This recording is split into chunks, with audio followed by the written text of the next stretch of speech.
Tell me what's just happened. We've just run out of fuel. I thought we might be a bit low, but I didn't think it would run out like that.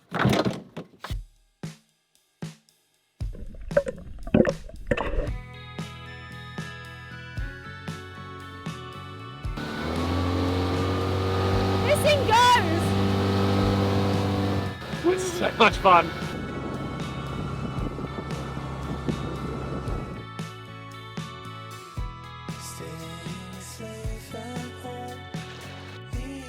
After prying ourselves away from the tiny Isla Grande last week and sailing a couple of overnights in which we experienced the typical highs and lows of life afloat. Zach, explain to me what's happening. The autopilot's being and we just hit something really big and we don't know what it was. Woo! We're Spinnaker sailors now! Then this morning we almost ran aground, which was also interesting. We were now approaching the little Mexican bay in which we'll be spending the next few days at. Subscribe to the ride and enjoy this week on our boat.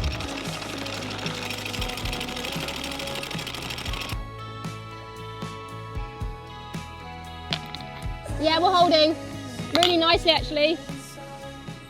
Dog straight away. We have just dropped in Tenerife and it's gorgeous here. Really, really nice. Oh, there's another boat coming in. This is the place to be. We haven't seen this many cruising boats for yonks. There's a little, I think there's one palapa on shore, and then there's some palm trees, and it's all very nice. Very good protection from the wind and the waves, and it's dead calm right now. It's really nice. Isn't it just the best feeling just to like drop the hook after motoring? We've got to go over what happened at almost 6 a.m. I think it was about 6 a.m. this morning, when we hit a really shallow patch. It was actually a bit scary, but that was super weird. We'll chat about it in a bit, yeah? Yeah. We really want to jump in the water soon though, because we hit stuff on the way, twice. Hola! So we want to see if there's any damage and if we'd lost any bottom paint, and yeah, just inspect the hull, because it was pretty hard both times.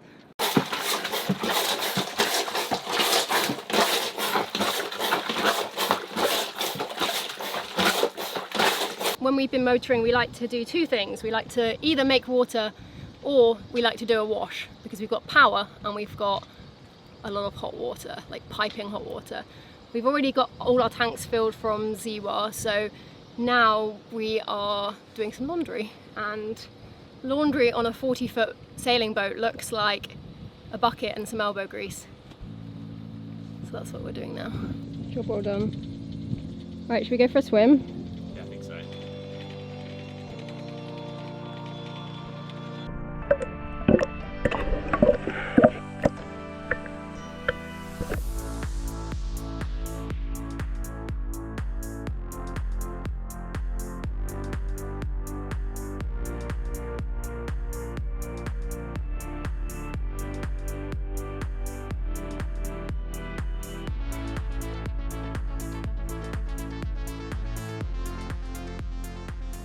Been a fun day.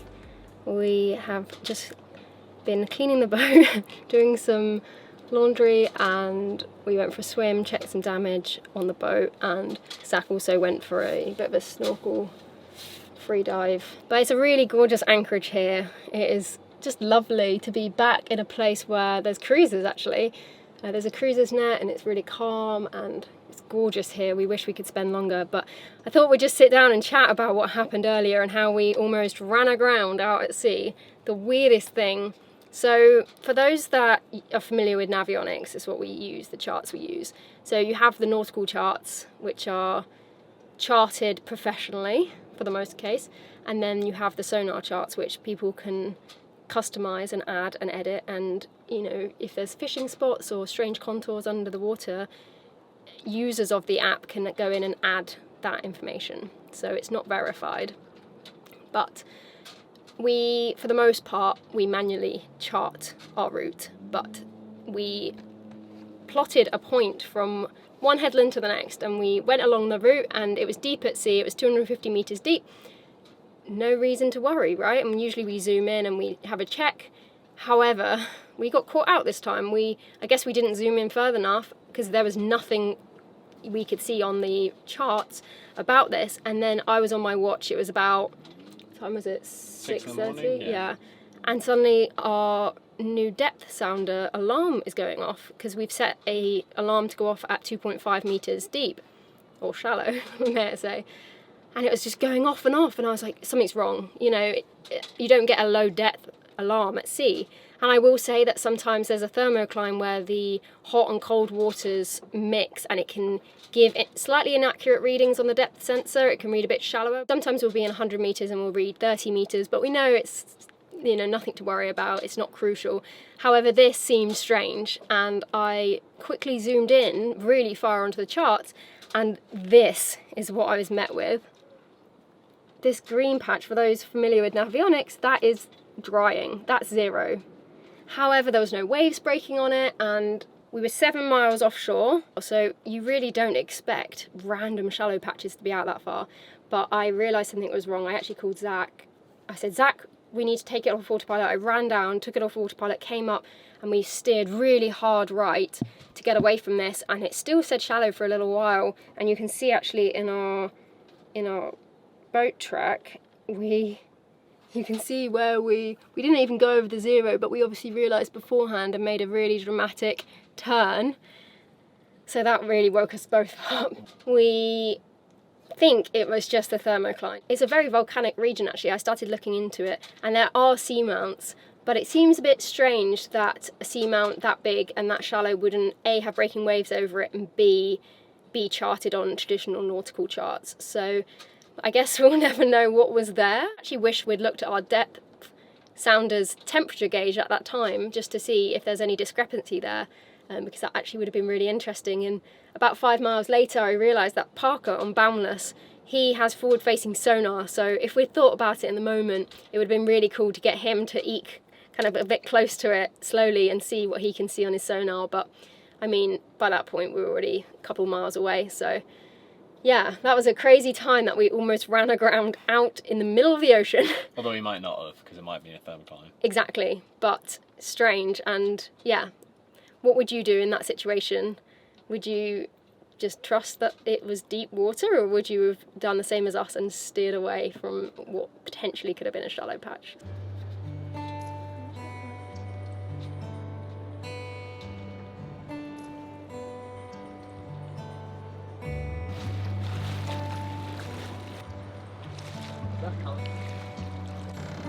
Take a right here. It's chilled out a bit now. Heads up, guys. Yeah.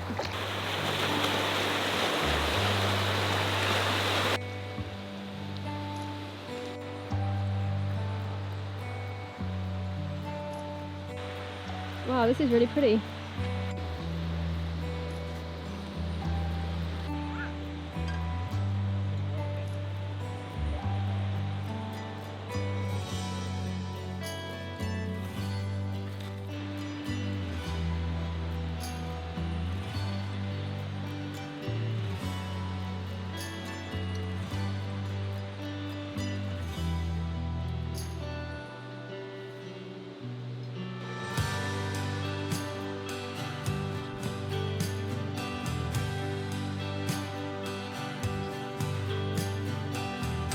Yeah, I just saw that. That sounds really good.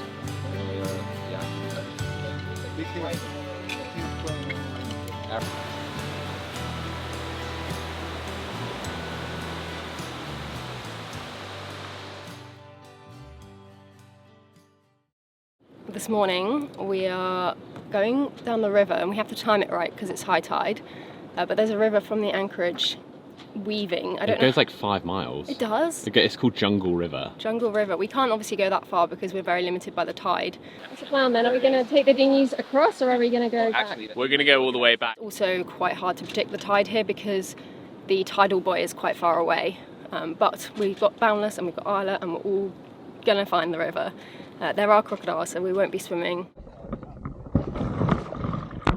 At least in the river. Maybe at the mouth we'll be alright. But it looks really cool, doesn't it? It looks really cool. Hopefully we've got enough fuel. We're a bit low on fuel, but yeah, we we'll are a be bit low on fuel. We've just run out of fuel. I thought we might be a bit low, but I didn't think it would run out like that. We have another dinghy. Oh, we don't even have the paddles with us. We should get the paddles.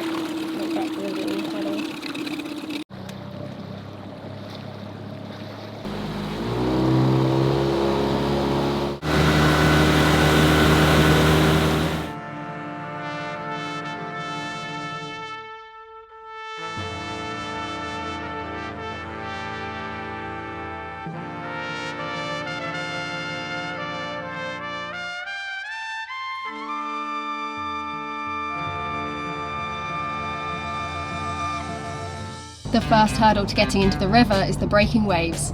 Luckily, they were small this day, and we used the surf to kickstart the adventure.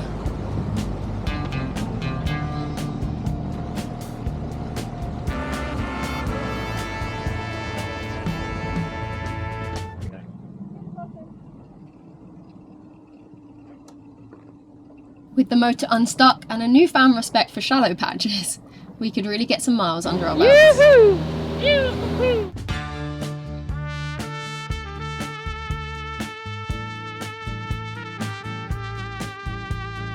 This is awesome!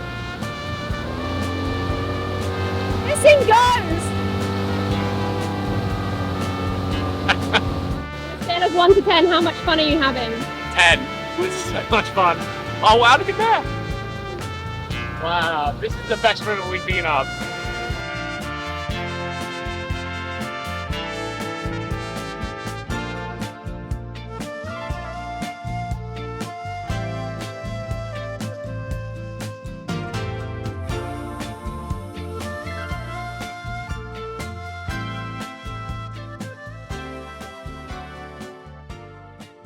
So this goes up 5 miles, but we just found out that, well, by looking at the water, that the tide is actually going out. So we're a bit late to the game. So we're going to have to, at some point, draw a line and turn around in order to get out of that sandbar before it's dry. Although we do have dinghy wheels, so if Yeah, we can just drag it up. Yeah, if we have to wheel it along the beach, then whatever. But this is so cool. The 3 times that we've gone up the river, we went up one in Bahia Honda, but that ended quite quickly. We went up Drake's Bay, which is where we did the rapids, whitewater rafting rapids, and then we went up one in the Sandblast, which is when we went croc finding. But this is insane. Wow. The locals obviously carved this out, don't they? Yeah, it's amazing. It smells like sulphur though, and it looks swampy, and there will definitely be crocodiles lurking, so gotta keep our eyes peeled. Can I see how deep? Yeah, sure.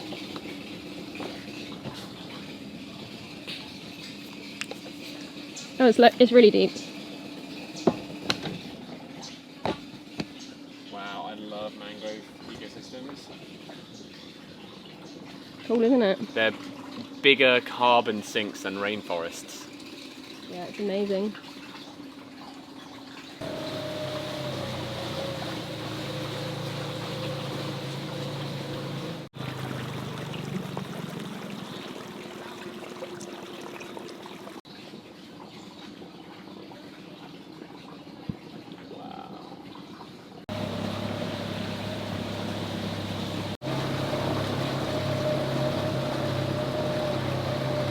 So it looks like the river gets bigger and we can come out of that other beach.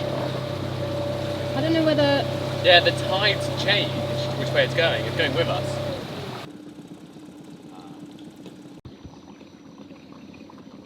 What does it say on that? This outboard is so much quieter than our last one. You remember the 2-stroke that we had from 1978 and how much it smoked and how loud that was, but this is... it's good for this kind of thing.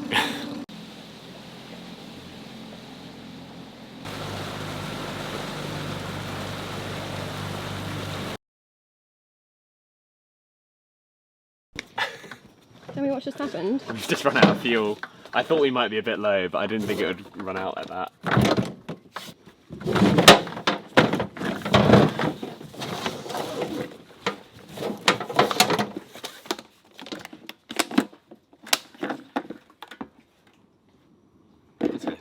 We'll get this working again, like what? We've got a long way to go back. Yeah, I know. We'll have to borrow some fuel from them.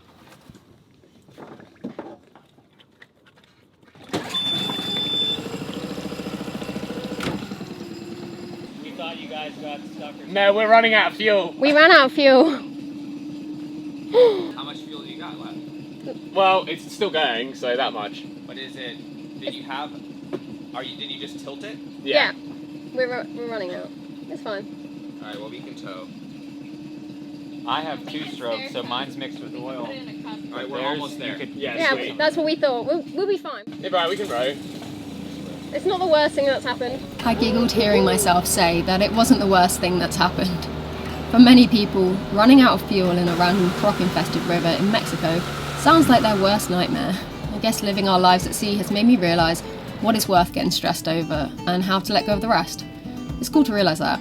Anyway, we had just arrived at the end of the river, also known as Playa El Venadito.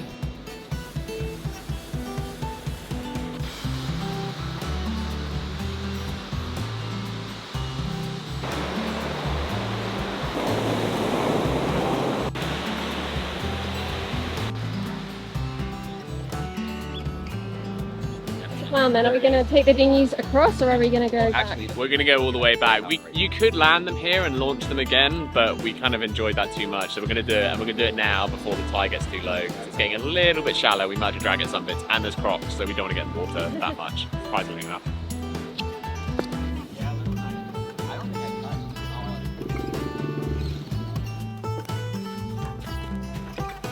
Friends to the rescue.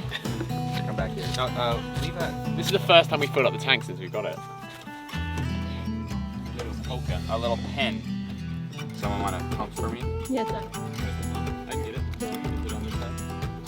1 second. Oh! Alright, go. Shit, sorry. Go.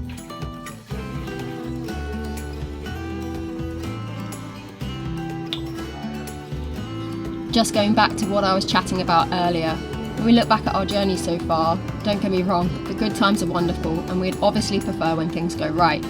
But just as the sail here taught us, adversity stirs us and forces us to adapt in ways that success cannot.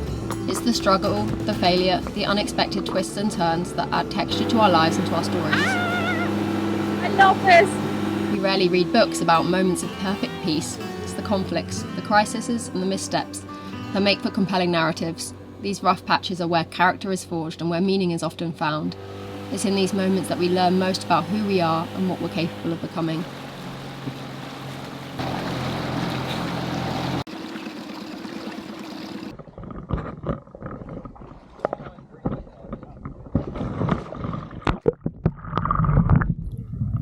This is gorgeous.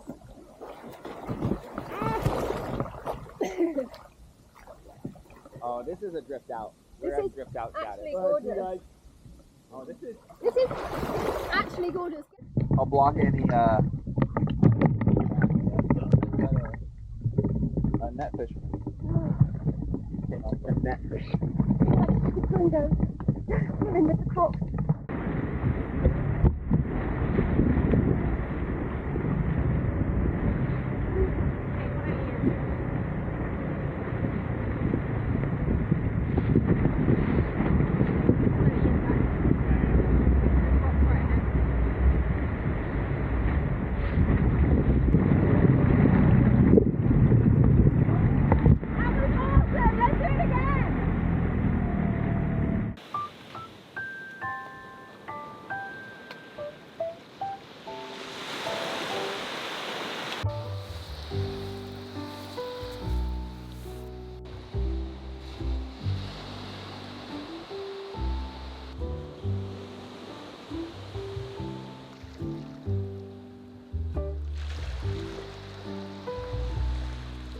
This is easily our favourite place in Mexico so far. It's absolutely beautiful here. Actually, at the place we ate last night, we spoke to a guy and he has been coming back to the same spot for 23 years. So I think that says testament to how gorgeous it is here. Wow.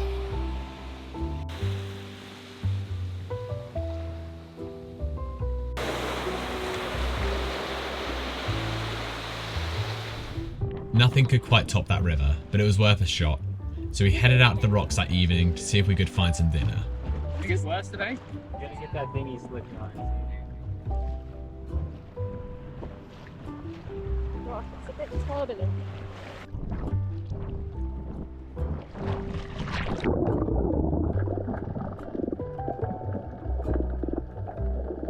Trouble is, the swell had picked up and the viz had become pretty bad. Hey ho, you win some and you lose some.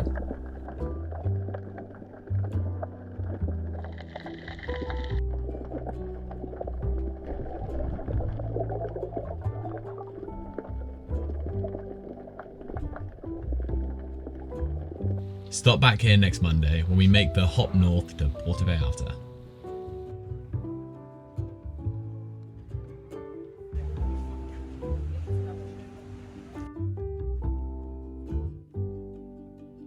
What's up, Zach?